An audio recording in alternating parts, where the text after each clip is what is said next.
I'm back, and I had such a great opening too. Anyway, we're talking about the aces today in the reading from the Little White Book of Tarot of Ceremonial Magic. But you can't talk about tarot, at least the magical aspects of the tarot, without also discussing a great deal of Kabbalah and what Kabbalah forms the common denominator within many systems of magic, including Enochian magic. But anyway, we're talking about the four aces. Yod He Vav He, the great name of God, mispronounced Jehovah, or G Hawaii, or Wahoo Yahoo. Pronounce it any way you want. Technically, all pronunciations are forbidden. Anyway, the four aces. The four aces, and let's just recall what those are. There's the ace of discs, which is right at the bottom, the He final, or the final He. The ace of swords, which is the Vav in Yod He Vav He. Here's the ace of cups, which is the first He in Yod He Vav He. And there's the ace of wands, the Yod in Yod He Vav He. Shouldn't have to repeat that, but for those just tuning in, the four aces are the roots of their respective elements, not the manifested elements themselves, but the spirit and the seeds of the elements. Now, excuse me, I'm going to digress for a second. Somewhere on a Nova or one of those PBS science shows where they were discussing, I think the show was on string theory, and we talked about quantum mechanics and things like that, things I can't really wrap my meat brain around very well. But in that, it's a very kind of straightforward scientific public television show. The experts were discussing existence itself as being an aspect of consciousness. Now, I know it sounds really mystical and everything else, but these scientists were sounding very mystical. That everything was an aspect of consciousness, and within that realm, how we think of space and time we have to look at differently. And in discussing what they can prove exists and what they can prove and not prove that exists, in a sense, was existence itself. And when they got down to the brass tacks of things, they said, okay, we know there's matter, okay? We know there's matter. We hit our head when we get out of the car door. Our matter head hits the matter car door, and it hurts. There's a certain reality. It impacts our consciousness. So we know that matter exists, but can we prove that it exists? And when they start dissecting things and getting right down inside the components of matter, and we start to meld into the area of where we have to view things transcendent of space-time as we think of it, they say, well, we really can't prove, on many levels anyway, that matter exists, but only that it has a tendency to exist. Well, the aces aren't the element, or what the element in our mind is a metaphor for in the greater scheme of things. The Ace of Wands is not pure fire, as we would think of fire as a noun. It's the tendency to be fire. And the Ace of Cups is the tendency to be water. And the Ace of Swords is just the tendency to be air. And that's why all these tendencies, there's the blue air tattva symbol of air, but there's that black egg of spirit in the middle. It vivifies it. It charges it. It's like the invisibleness that's at the root of every seed. You take an acorn, and an acorn is the seed of an oak tree, okay? And inside the very center of that acorn, that seed of oak trees, is the potentiality, is the tendency for an infinite number of oak trees to be. Okay? It's the germ at the very center of that acorn, and it's invisible. It's the spirit that is the spirit of every oak tree that ever was in the past, and every oak tree that could ever be in the future, is in that invisibleness. And that invisibleness, that tendency toward everything, is that black dot, that black spirit tattva. And it's right in the middle of every one of the elements. This would be the tendency for the element earth. That's how cool aces are. They're big stuff. Now there's court cards. We discussed the court cards yesterday, and we're going to talk a little bit more today if I ever stop digressing. The princess of every suit is the earth element, okay? The earth element of that suit. But earth is a very, very, very special element, in the same way that spirit, the fifth element, is a very, very, very special element. As a matter of fact, they go together. The ace is the tendency to be the suit, or to be the element.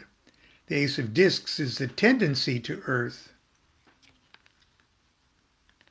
But the princess is the tendency manifested. And because of that, I like to call it the alpha and the omega of the element. The princess is called the throne of the ace. And they're a pair, okay? They don't exist without each other, at least in a way that our meat brains can comprehend. And look what it says on the princess. She doesn't rule time coordinates. She's the throne of the Ace of Discs, and she rules a quadrant above the North Pole. And if we would take a snapshot of that quadrant from a helicopter or a drone above the North Pole, the discs rule the quadrant that is roughly the Aries, Taurus, Gemini quadrant, if we would translate into spatial terms. Okay, notice that Taurus is right in the middle, the cherubic sign of Taurus. Now, if we would look at and Taurus is the cherubic sign of Earth. Now, if we look at the Princess of Swords,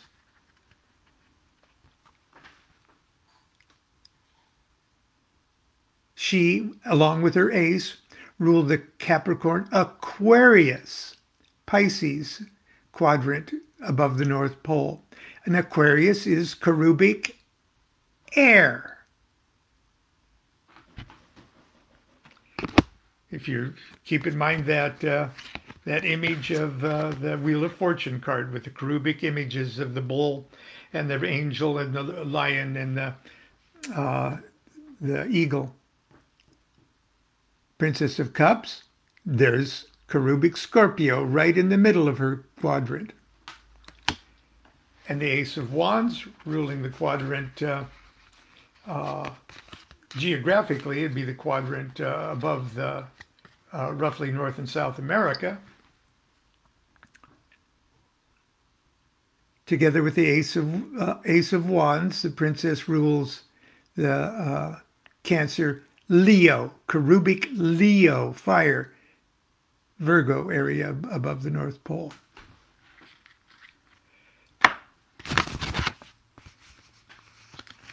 But I digress. So, they are above and quite apart from the other small cards. And with the princesses, the aces rule a quadrant above the North Pole instead of degrees of the zodiac. As we have mentioned above, you got to remember, Constance and I wrote this, 30 years ago. Okay. We might write it a little differently now, okay? We know less now. As we have mentioned above, the four aces are representative of the four elemental tablets of Enochian magic.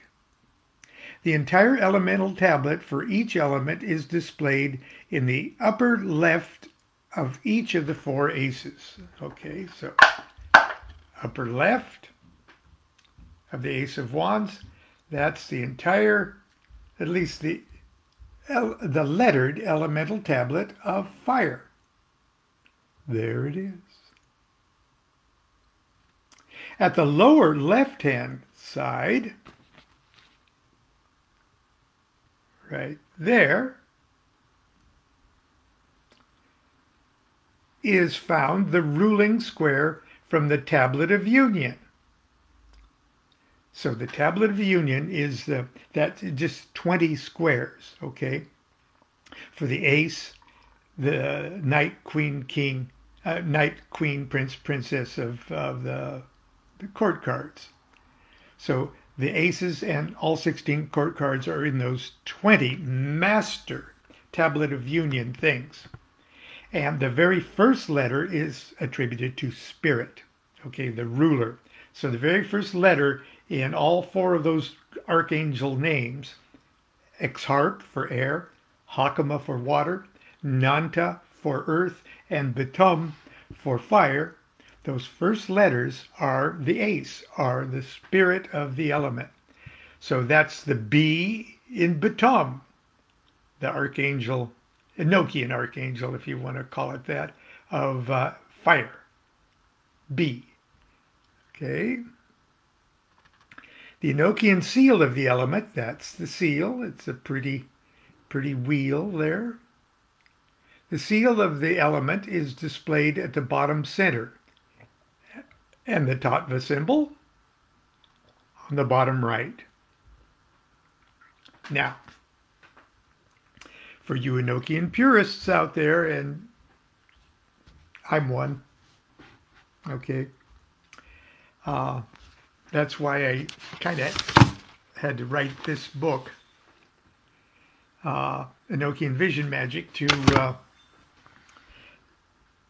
say how different the Enochian magic system was when it was first received by Dee and Kelly than it was as developed and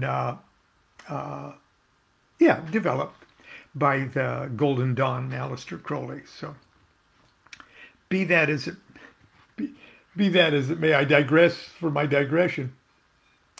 Uh, an easy way to think about the relationship between the cards and the Enochian system is to pretend that you've got a magic microscope.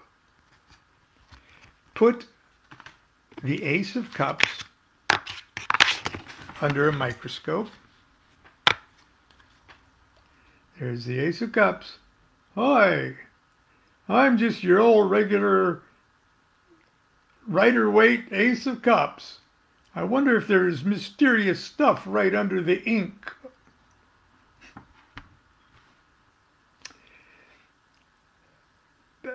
Put the Ace of Cups under your magic microscope. Okay, and I've lost my place.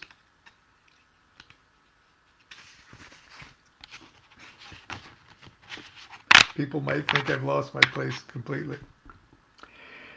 Put the Ace of Cups under magic microscope, and you first see the Spirit of Water square. Now, just put it on low power under your magic microscope, and you see the H, the first letter of the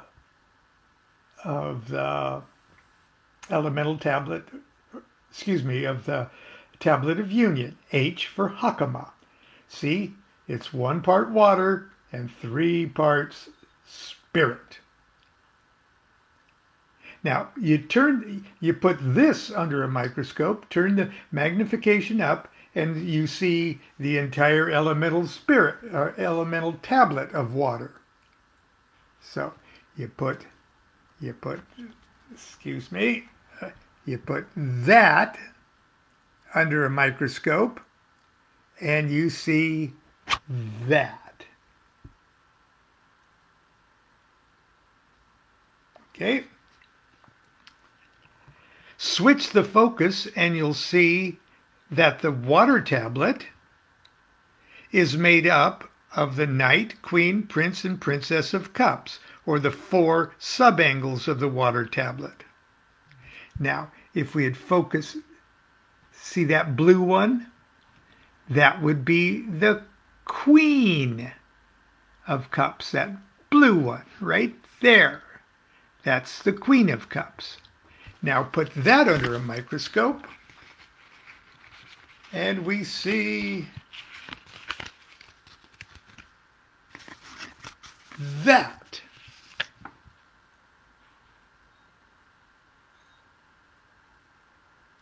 Okay. Focus on the Queen of Cups, and you see that she is the water subangle of the water tablet, etc. Or you can turn the process around and put the Spirit of Earth square from the Tablet of Union. Let's see. Here it is. Put the Spirit of Earth square. That's the N of Nanta, the Archangel of Earth. See, it's 1 part Earth and 3 parts Spirit. Put the Earth of Spirit from the Tablet of Union under your microscope and see the Ace of Discs. And the entire Earth elemental tablet. Put the fire, let's see, where am I? Put the fire subangle of the air tablet. Here's the air tablet. And there, the red one there, that's the fire subangle of the air tablet. Let's see, hang on. Fire sub, and under your microscope, and see the Knight of Swords. Where'd he go? It's also very simple. See the Knight of Swords, etc. Okay. I put up a couple little illustrations from one of my Enochian seminars. on my Facebook page this morning. Probably appears right under this, where this video will appear. And tomorrow, Monday, Sunday school's almost over. We will start talking about the 36 small cards, both of the tarot and the 36 squares of the elemental tablets. Now, just to give you a little preview, each of the subangles, the colored ones there, are divided by what is called a Calvary cross. And that further subdivides the system. But we can see that the entire elemental tablet is divided by a big cross that's 2 columns wide in the vertical ones in the center, and one and a row that's 1. Now there's 36 letters or 36 squares in that grand cross, and that's where the 36 cards or the small cards live. And that's what we're going to talk about tomorrow, or start talking about tomorrow. Because those are the cards in the Lesser Arcana with titles like happiness and pleasure and cruelty and failure and all the things that usually we want to find out about when we read tarot cards. The nitty-gritty of in-your-face, objective, illusionary reality are found in those little, the devil in our life is in the details of those 36 small cards and those 36 decans of the zodiac. So we'll start talking about that tomorrow. In the meantime, I am getting ready for Wednesday's live Zoom workshop on the importance of magical invocation. Now, prior to any of these ceremonies, especially Enochian, the magician prepares himself or herself with by first invoking the highest concept of deity that the magician is capable of grasping at any given point in your development. And without that invocation, you're not even acting as a magician. It truly is an important aspect. And it doesn't need to be slavishly followed by anybody's particular technical invocation. But a certain magical thing does need to click in you. Otherwise, you're really not acting truly as a magician. So it's a very important thing. I know a lot of you have already registered. Thank you very much, and we'll see you on Wednesday. But please, if you're planning to or considering it, don't hesitate any longer. Please go to the link. I'll put it up again, and register as soon as you possibly can. If you can't actually make it live Pacific time on 6 o'clock next Wednesday, it will be recorded, and the link to the recording will be made available to the registrants. So go ahead and register now so that you'll be part of the, so you'll be in the pipeline. Anyway, that's enough for today. Sorry for the false start. I'm not really sure what happened there, but I'll try not to repeat that tomorrow. So Sunday school is dismissed. Continue to be good to yourself and be good to each other. Please be cautious. Wear a mask. Please, when you're around me, wear a mask. I'm wearing a mask because I may be protecting you. Do what thou wilt shall be the whole of the law. Love is the law, love under will.